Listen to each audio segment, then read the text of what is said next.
বিসমিল্লাহির রহমানির রহিম। আমি অ্যাডভোকেট মাইনুদ্দিন রুবেল।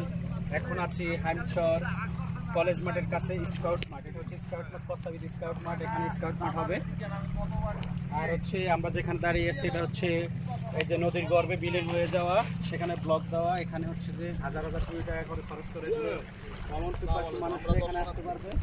অনেক সুন্দর পরিবেশ, এখানে আপনারা ঘুরতে আসতে পারেন। এখানে এই যে দেওয়াল করা আছে সুন্দর, আর এখানে ব্লক দেওয়া আছে। এই যে শহরটাকে, এই যে হামসরকে রক্ষা করার জন্য গভর্নমেন্টের বিশাল বড় একটা উদ্যোগ নিয়েছে।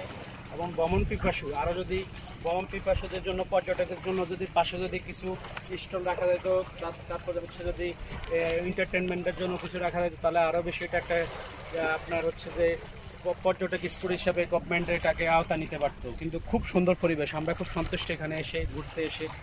আপনারাও আসতে পারেন। আপনাকে সরকারকে অসংখ্য ধন্যবাদ এত সুন্দর এই নদী রক্ষা বান করার জন্য।